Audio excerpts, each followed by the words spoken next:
Hey friends, it's Joby. I got into the Heroes of the Storm Alpha last week. I've been playing it and I enjoy it quite a bit.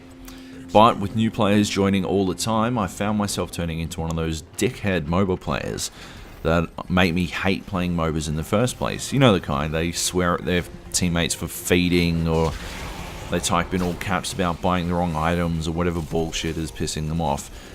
And I didn't want to be that person anymore, so I've decided to put together a quick how-to-play video for Heroes of the Storm.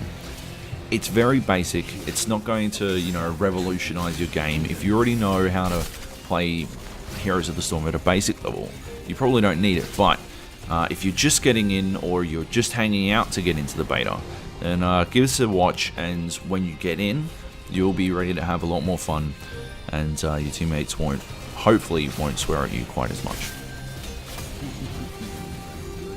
Number 1. Heroes of the Storm is alpha as fuck. This is so important to remember. It's in the technical alpha phase, which means it's not currently at a stage where anything is set in stone. Attack values for heroes themselves, their skills, none of that is set in stone. And so what you need to remember when you're playing with other people, if you see someone pick something you wouldn't necessarily pick in their skill tree, calm your farm, because they might just be testing something out and they're doing the right thing. On top of that, you're in the alpha for a game that everyone wants to play. So have fun, remember to have fun, because, these days, more often than not, you have to pay to get into an alpha. Number 2. Heroes of the Storm revolves around the map mechanics. You want to focus on getting to your map mechanics and completing whatever objective the map gives you as soon as possible. It should be your number 1 priority. It's not your only priority, and as you learn the game more, you'll start to understand that there may indeed be other priorities for you. But you definitely want to get to the map mechanics. And I think we'll take a brief moment to describe each of the 4 maps' mechanics here. The first map is Blackheart's Bay. Captain Blackheart has a ship, it fires artillery, and you want to capture as much gold from around the map as possible, so that eventually you can get to Blackheart himself. You turn in the gold, and then he will fire his artillery at the other team's towers. This allows you to push a lot easier. It allows you to get to their core a lot easier, and destroying the core is the aim of the game. So remember, collect gold, turn into Blackheart, and don't let the other team turn in gold to Blackheart. The second map is the Cursed Hollow. And in the Cursed Hollow, the Ravenlord demands tribute. So if you get tributes which spring up around the map, he will curse the other team. Once you get 3 tributes, he will curse the other team. And that means that their minions have only 1 health, which makes them very, very easy to kill. And their towers won't fire. So this allows you to push on all the lanes as fast as possible, and it gives you a huge advantage. Makes it very difficult on the other team as well. You can farm a bit of XP, that kind of stuff. It's cumulative, so that means that even if you manage to get the curse on the other team, they'll still have the tributes that they had. So it's still important to capture tributes, even when you don't necessarily need them, just to deny the other team any tribute at all. The third map is the Haunted Mines, and on the Haunted Mines you need to go down the mines to collect skulls. The more skulls you collect, the more powerful your base's golem will become. There's usually between 50 to 100 skulls in the mines, and what this means is that if you collect 90% of the skulls, your golem will be 9 times more powerful than the other team's golem. Now the golems don't fight one another, they take separate lanes. There's only 2 lanes in this map. But a golem that's only got 10% of the total power is very easy for you to take down, which means that one person can probably stay and kill a golem with 10, and your entire team can go push with the 90 golem, with your 90 golem. It makes it very easy on you. So get down the mines, capture the skulls, and make sure the other team don't get any skulls. The last map is the Dragonshire, and in the Dragonshire you've got 2 shrines, the Obelisk of Moon and the Obelisk of Sun. And what you want to do is you want to capture these 2 shrines, and once they're both captured by the same team, the team that owns the shrines can unlock the Dragon Knight. So you walk up to the Dragon Knight, you right click on him, and then you become him. And he's a very, very powerful hero. He's got a lot of health, he can be healed, and he does a large AoE attack and heaps of siege damage. It's awesome to have the Dragon Knight on your team, basically, because when he dies, you've got a fully healed hero on the front line of the battle, which, as long as he's not someone squishy, is usually a very good thing. So those are the 4 maps. Like I said, the mechanic on those maps is the #1 priority, but it's not your only priority.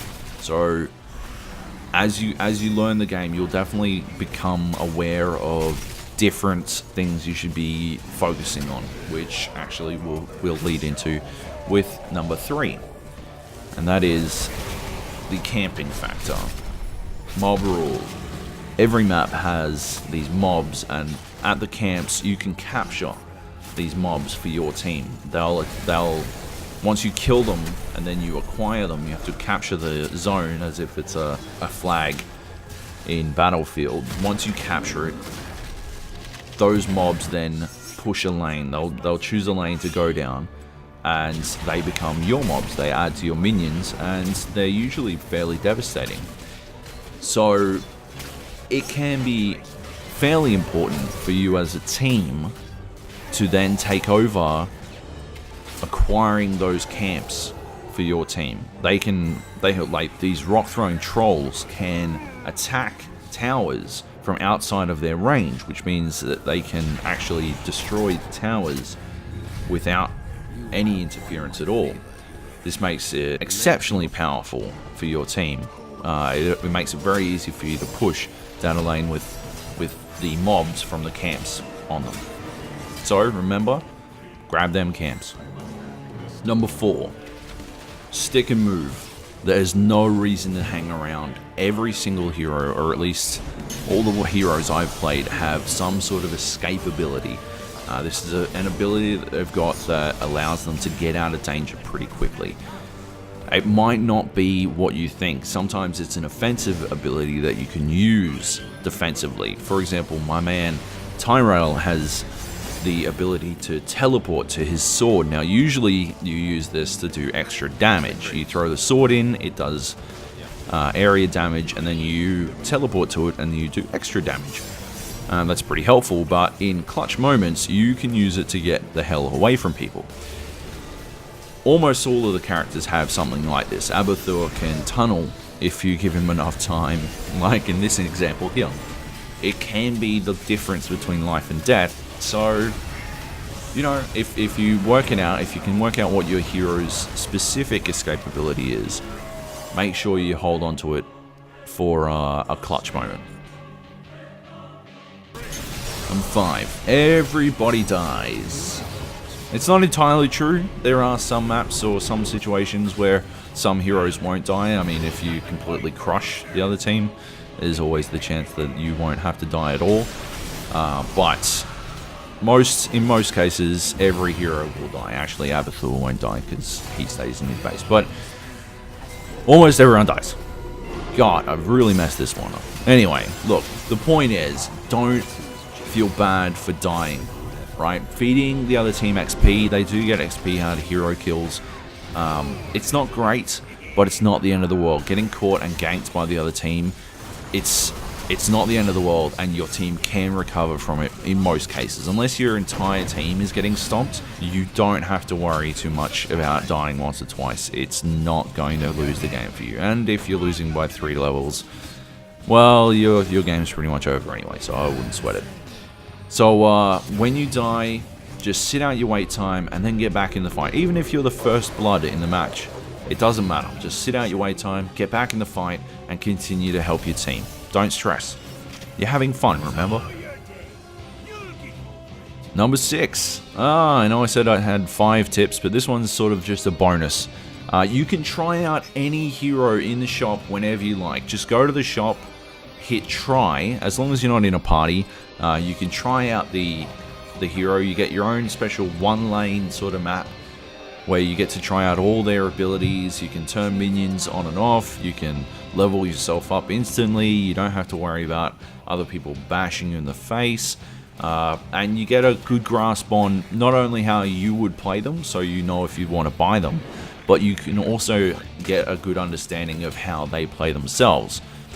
So yeah, make sure you sort of try out any hero you're interested in, or if you come up against a hero in game and you don't quite understand what they were doing, just jump in the shop, try him out, and you'll get a better understanding of the game. It's free. Thanks for joining me on this how-to for Heroes of the Storm. I hope we see each other in game, either on opposing teams or on the same team. And if you see me in game on the same team and I'm being a dickhead, call me out on it. Anyway, bye!